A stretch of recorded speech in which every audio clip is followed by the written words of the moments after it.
రంగారెడ్డి జిల్లా షాబాద్లో 6 హత్యల కేసులో పోలీసులు పురోగతిని సాధించారు. నిందితుడైన రాజ్ కుమార్ కారును పోలీసులు అదుపులోకి తీసుకున్నారు. షాబాద్ సమీపంలో నందిగామ వద్ద కారు వదిలి రైల్వే స్టేషన్ వైపు వెళ్లినట్లుగా గుర్తించిన పోలీసులు వివాదాస్పద వ్యవహార శైలి కారణంగా షాబాద్ ఎస్ఐ రమేష్ ను ఫ్యూచర్ సిటీ పోలీస్ కమిషనర్ అయిన తరుణ్ జోషి సస్పెండ్ చేసినట్లుగా తెలుస్తోంది. ఇదే అంశానికి సంబంధించి మరిన్ని అప్డేట్స్ మా కరెస్పాండెంట్ నాగేంద్ర అందిస్తారు. Nagendra, thank you Jemimah.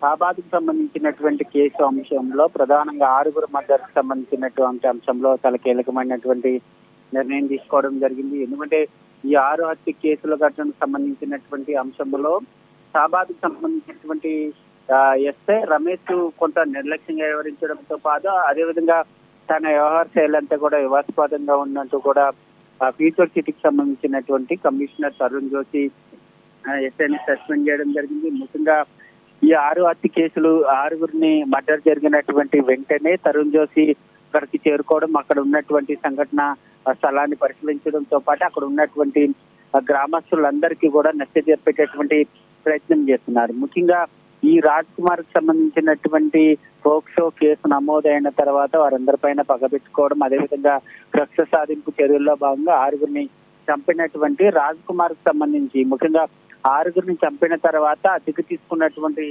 కారులో ప్రధానంగా నిందితుడు పారిపోయేటటువంటి ప్రయత్నం చేశారు. దాంట్లో భాగంగానే నందిగామ వద్ద ఉన్నటువంటి రైల్వే స్టేషన్ వద్ద అతని కార్ని గుర్తించారు పోలీసులు. ఆ కారు గుర్తించినటువంటి పోలీసులు రాజ్ కుమార్ ఎటువైపు వెళ్ళారు, ముఖ్యంగా ఆ నందిగామ రైల్వే స్టేషన్ నుంచి ట్రైన్ కి ఎక్కడికైనా పారిపోయాడా లేక ఆ రైల్వే పరిసర ప్రాంతాల్లో ఎక్కడైనా సూసైడ్ చేసుకున్నాడు అనేటటువంటి కోణంలో కూడా ప్రస్తుతం దర్యాప్తు చేస్తున్నటువంటి పరిస్థితి కనిపిస్తుంది. మరొకవైపు దైవలగూడకు సంబంధించినటువంటి గ్రామంలో ఇంకా ఉద్రిక్త పరిస్థితులు అయితే ఇంకా కొనసాగుతున్నటువంటి పరిస్థితి ఉంది. వెంటనే నిందితుడిని పట్టుకుని వెంటనే గ్రామానికి తీసుకొచ్చి శిక్షించాలంటూ కూడా మరొకవైపు అక్కడ ఉన్నటువంటి కుటుంబ సభ్యులంతా కూడా డిమాండ్ చేస్తున్నటువంటి పరిస్థితి అయితే కనిపిస్తుందని చెప్పాలి జమ్మమ్మ.